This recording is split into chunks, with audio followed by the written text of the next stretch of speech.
Peter Rose, Longwood Currency Trading. I wanted to talk to you today about how to identify profit targets. I mean, that's a big question. You know, people say, well, you do it by structure and you do it by this and that and the other thing. And I think that misses the point.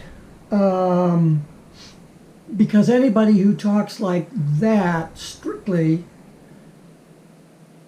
really is only looking at a microcosm of what's happening right now. And although that is the correct ultimate view that you take of looking at structure to determine your profit target, in the full scope of currency price action and Forex and all that other stuff, what does that mean? What does that profit target indicate? Why is it a profit target? Well, there are a couple of ways of identifying profit targets. One is through structure, and the other one is through you doing current price action on a day trade or a scalp basis, and you're looking at the momentum of price and judging how much juice that price has in order to go 8 pips, 10 pips, or whatever. So there's those two gauges. Now, the momentum factor is sort of an advanced thing, or you need to be taught how to look at that differently, but I think the structure is a little bit easier to understand.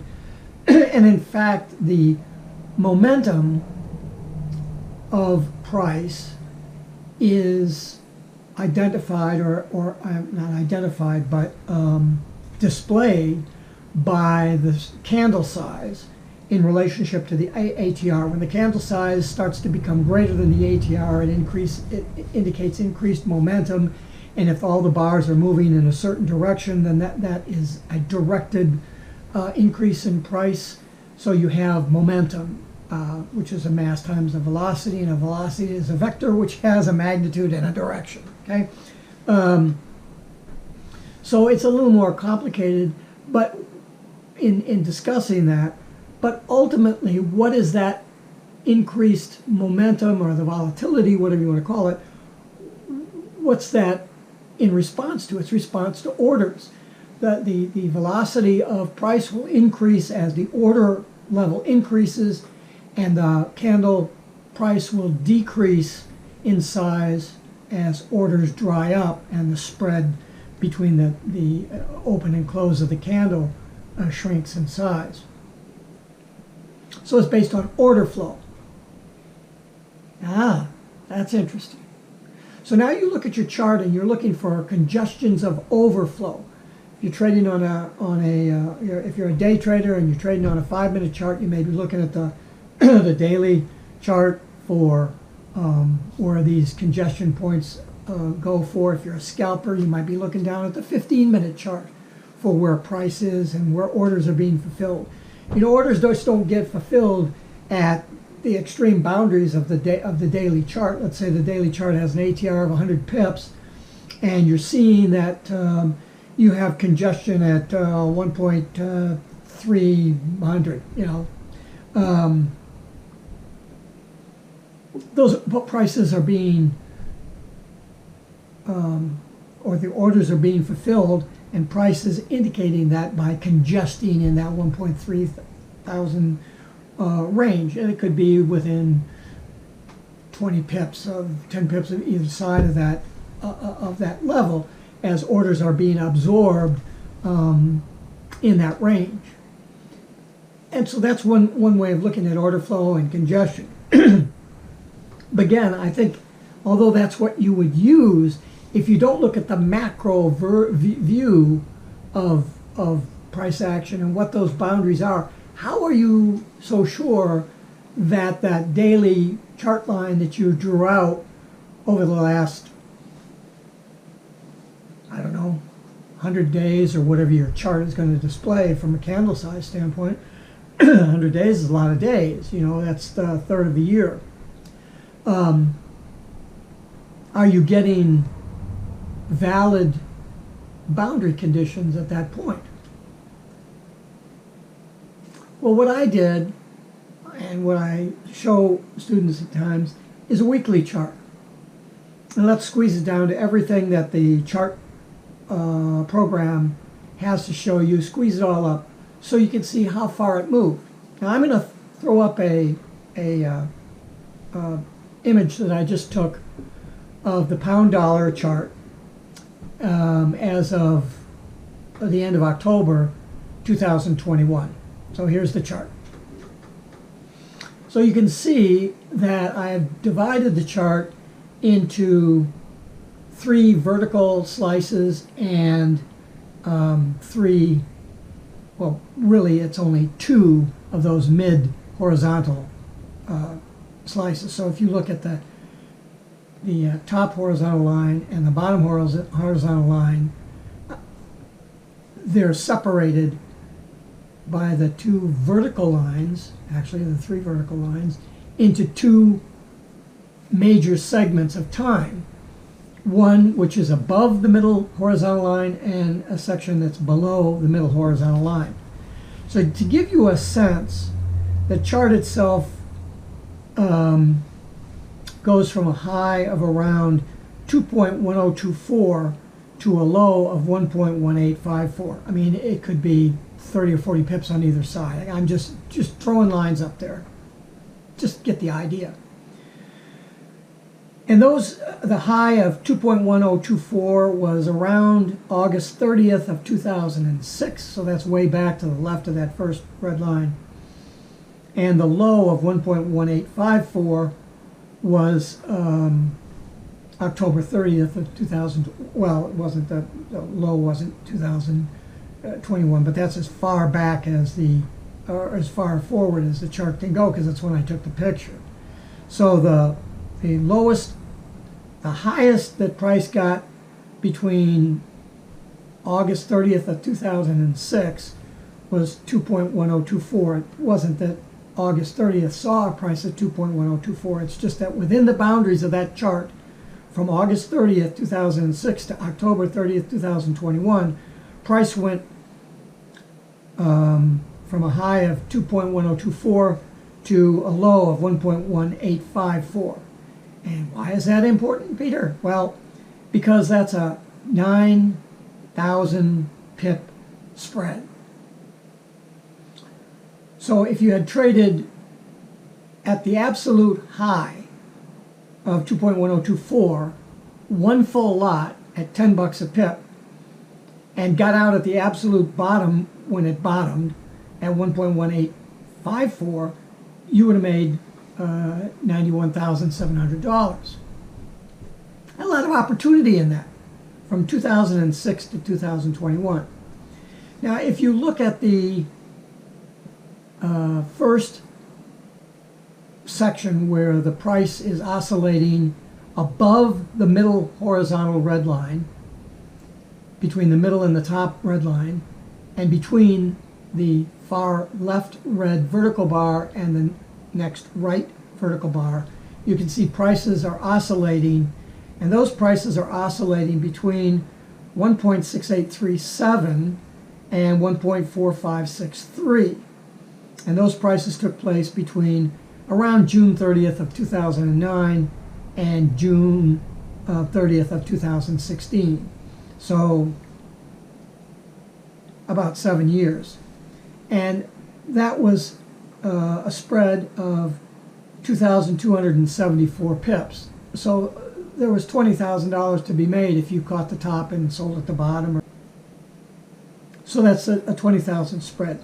Interestingly, if you look at the next section, which goes from June 30th, 2016 to October 31st of 2021, price goes from 1.4308 as the high to 1.1990. And interestingly, that's 2,318 pips. 2,318 pips. So the price spread on the 7 years or whatever it was in the first thing was 2,318 pips. I'm sorry, was 2,274 pips. And this one from June 30th of 16 to 10/31 of 21 is 2,318 pips. Interesting, 20,000, 2,000 pip spread. Let's just call it 2,000 pip spread in about, well, what is that? That's about a 10-year span, right? From 2009 to 2021, going from 10 to 20. So in 5 years, above the line, it traded in a 2,000 pip spread. And in the next, 5-year period of time, 2016 to 2021, right? It traded in the same 2,000 pip spread range. Well, what does that tell you? That over that period of time, for whatever commerce was, okay, let's come back from the chart here. That tells you that whatever commerce was being executed during those 2 periods of time, the clients that were requesting either the purchase or sale of their currency were unwilling in the first instance to pay more than 1.6837 for their goods, and the buyers were saying, well, or the sellers were saying, I'm not going to sell for anything less than 1.4563. And you can say the same for that next period. It doesn't make any difference what the periods are or whatever. But basically what we can say is that based on looking at 10 years of price data, with price fluctuating 9,000 pips, it seems to be congested in 2,000 pip ranges over long periods of time. If you went to that 2006 August starting point where the chart is, I think you'd find, if you were able to go back further than that you'd see congestion areas probably in 5-year increments running about 2,000 pips. Now you have the anomaly, as you can see. Let me put the chart back up.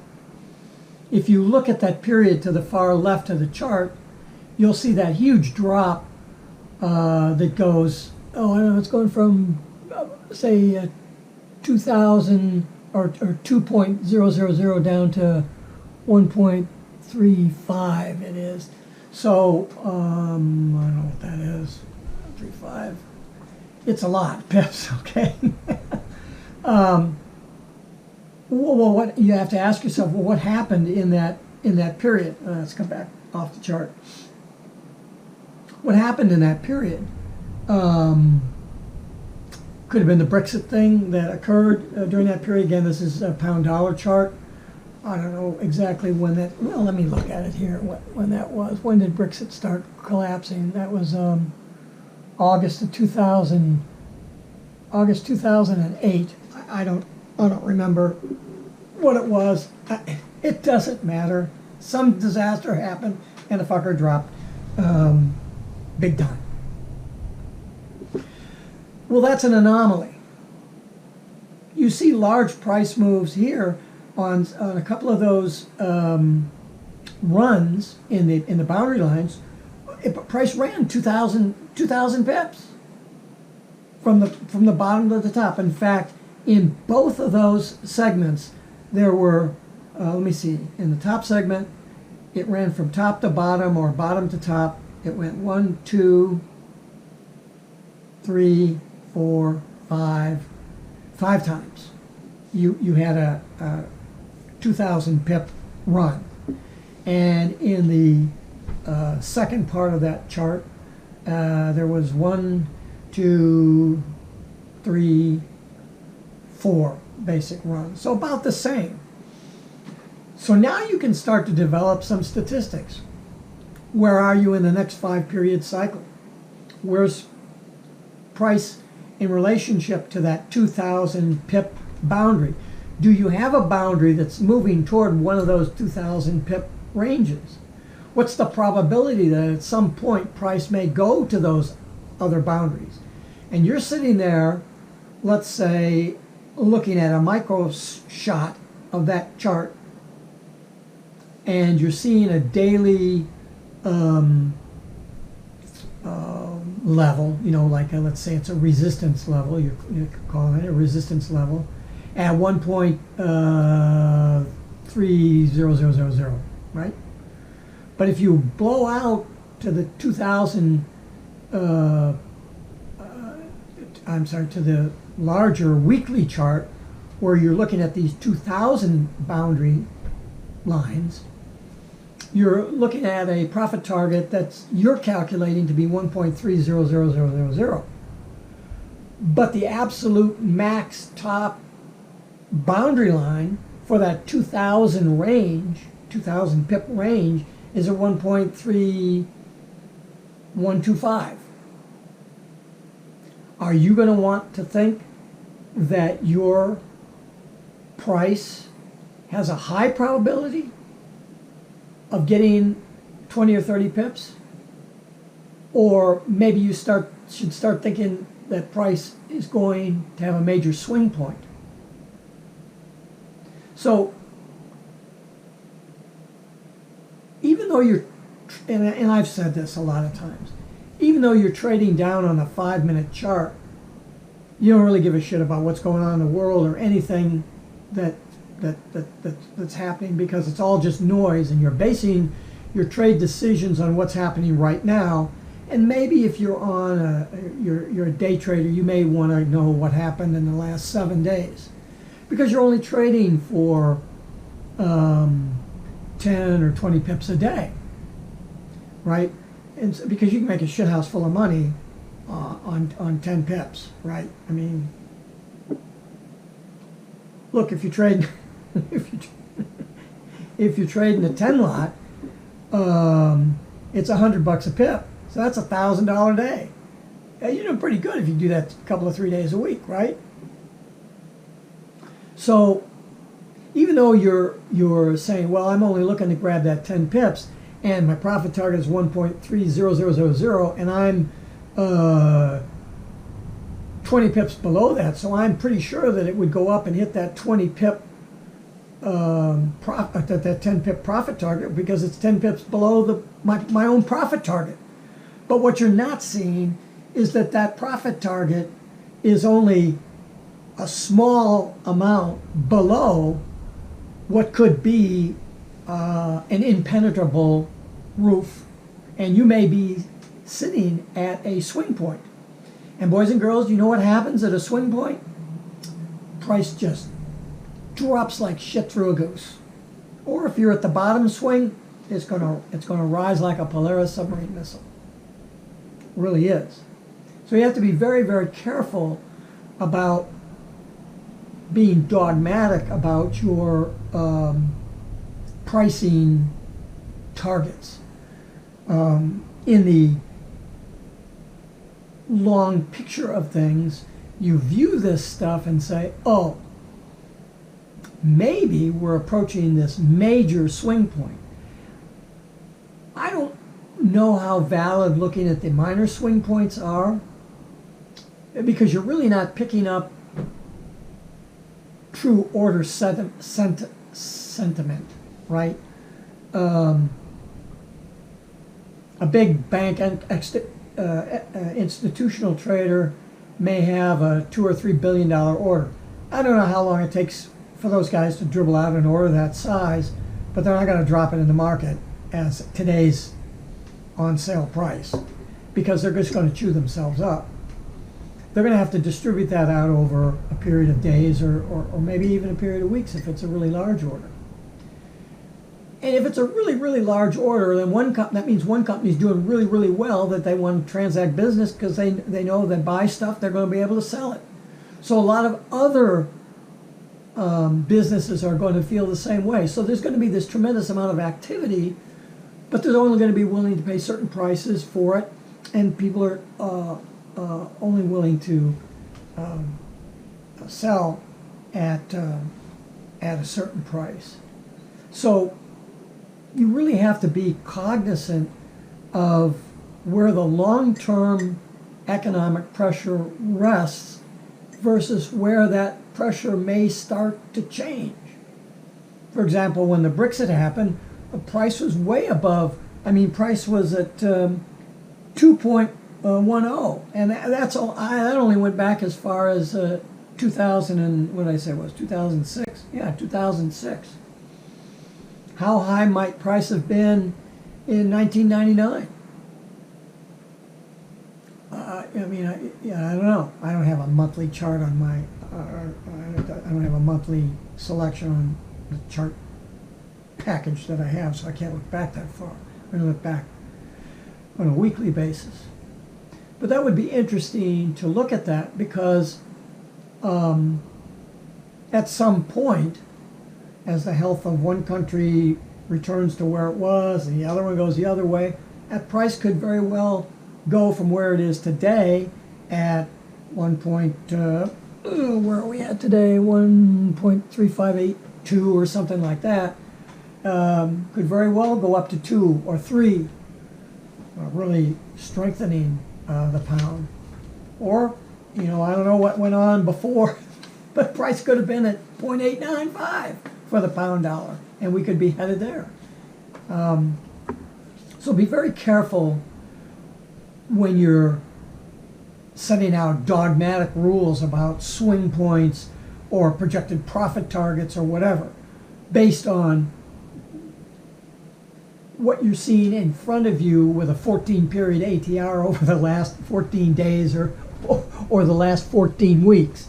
It's sort of important that in your mind you have a view of what the real long, like the 10-year view, what does that look like? This 10-year view looks really good. Someone who was really smart and got in at one of the peaks and rode that down to the bottom made 9,000 pips. And that's exactly what happened. Let me throw that chart one time back up again, and you can see that price about 3/4 of the way to the right from that first vertical red line. See how it peaks over the red line and then it drops to the middle line. It does a retracement, it drops back to the middle line, comes back and through it, comes back up to the middle line, and then drops like shit through a goose to the third bottom line. That's a 4,000 pip movement, and let me just do this right now on the chart. And that was from June 30th of 2014 to December of 16. So in 2 years, the thing went for 4,000 pips. Enough of the chart. So someone who had picked that particular time and said, "Oh, this is a major swing. I'm going to go short, and I'm just going to hold it. I'm going to hold it until I get stopped out." 4 years later, they make $90,000 per full lot. How are they doing? Well, pretty good. Who has the patience for that? If you're in stocks, yeah, you hold stocks for 10 years. I held real estate for 20 years, 30 years. Do you hold currency positions that long? I don't know. I know that in many of the institutional trading environments where they're working for client money, they have groups of traders that will simply buy a currency pair and warehouse that currency pair, so that at some point somebody comes, I need to buy this currency pair, and they're trying to do, well, guess what? I've got the inventory for that. So they warehouse this stuff. Some of them just buy and buy and buy, so they've got that in inventory and they can sell it to somebody. If they look like it's not going to go up any higher, then they come to their head to the floor and they say, "Look, I don't think we're going to be able to, there's any reason to hold on to this because we're at a major turning point. Let's just sell it all." And sometimes you get these big spikes, and they combine it. They say, "Oh, we got this massive news event coming up, so let's fade everybody out and go the opposite way and catch everybody." The institutions can do that because they're the dog in all this. Well, we're just the tail as the retail traders. So don't think that the retail market or all the talking heads that are out there postulating what's going to happen knows what they're doing, because I have been looking at this stuff for a long time with a very, very critical eye. And I'll tell you right now that it appears 80% probability that when you hear news that you think is going to cause your currency pair to go up, it's going to go down. And when you hear news that the currency pair should go down, it's going to go up. I've had some of my worst losses by looking at the fundamental conditions in the countries. I mean, you can't just change a fundamental characteristic or condition in a country. You don't change the interest rate one day and then change it back the next day. You have a long period of time working up with all this angst about changing an interest rate, and then you change the interest rate, and that interest rate's going to stay there for months, if not years, as the central banks try to control the inflation rates in their countries. And so commerce is all based around that. And you need to be cognizant of the underlying fundamental purpose of the Forex market before you go off and cavalierly say, oh, I got a level here and I'm going to set my profit target 10 pips below that because it's Tuesday and whatever the fuck I think is the reason is, I'm going to set my profit target there. Be very careful and do your analysis. This is something I go over painstakingly with somebody, and it takes a lot of time. And I don't have a lot of people that have done that because it costs too much money. They would rather lose the money farting around with it than pay me the money to have them protect that. And you know, that's okay, because I don't have time to talk to a lot of people because I'm too busy doing my own trading. But just to help you guys out, do your own thinking. And if you don't have that kind of an academic process to investigate stuff like this, you're going to need to find a mentor. But don't take a course for someone and pay them, you know, $3,000 or $2,000 to teach you shit that you're going to find on baby pips, how to do a golden cross moving average crossover system, or what Bollinger Bands are for, and how to trade the London Open, and what a pip is, and how to size your bank. Jesus, God in heaven, it's not worth $2,000. That has nothing to do with trading. That's just the plumbing. Learn the plumbing on baby pips, or read a couple of books. But if you don't have the academic background to really get in to reading the more technical books that are out there, I mean, I've got a book that I recommend to some of the people, and I don't tell many people about it because it makes my head hurt to read it. But it talks about the interbank market and the structure of order flow and customer management and how price is determined on pairs by using Black-Scholes and all kinds of other kind of shit, that's risk management techniques that banks and hedge funds and large institutional traders use. So if you can't read that stuff and look through the lines and figure out what all this stuff is, you really need somebody that does understand it, that can turn it around and explain it to you in a way that makes sense without talking about stupid shit like Bollinger Bands and the fucking London Open. I mean, really, if you can't think about this stuff rationally, like I'm telling you, don't trade currencies. You're just going to lose your money. You really will. And that's unfortunate because you can make a lot of money trading currencies. And you can take a lot of precautions in your risk management so that when you lose, you don't lose too much money. And hopefully when you work with somebody, they'll show you how to look at that loss and figure out why you lost. Not just, oh shit, I made a bad decision on that one, next. That's not how you do it. Not how you do it. My dog, Bo, will tell you that right away. Peter Rose, Longwood Currency Trading. Have a great day. and have a great trading day.